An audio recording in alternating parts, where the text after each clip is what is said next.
Stanford University. Is this before or after the Great Depression? It's during. It's the middle of that. The research that we do is about how kids learn history. Do I think he's going to say anything bad about the New Deal in here?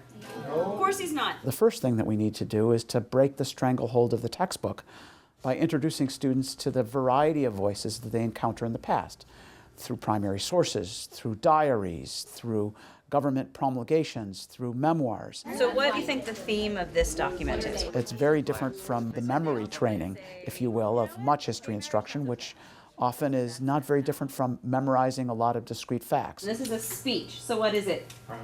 Primary. We recruited teachers in San Francisco and trained them over the summer. Fabulous sourcing. We wrote a curriculum that was comprised of 83 separate lesson plans that were designed to fit the 50-minute period. Who do they work for? They work for the government, right? So we should write that down. The curriculum is not driven by a single unified narrative.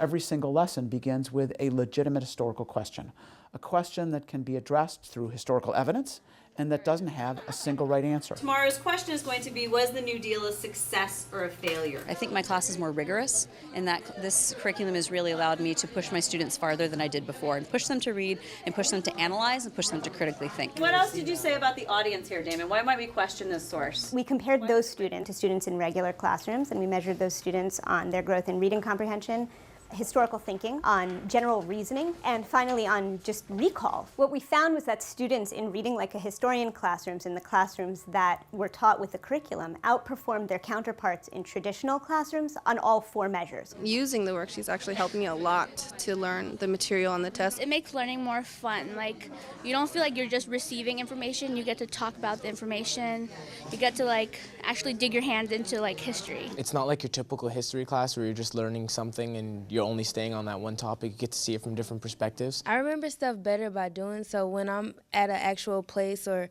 reading an actual speech that someone said and not just hearing about it through a book, it's just better for me to remember because I experienced it myself. Before you come in, you must have these documents read in order to participate in tomorrow's debate.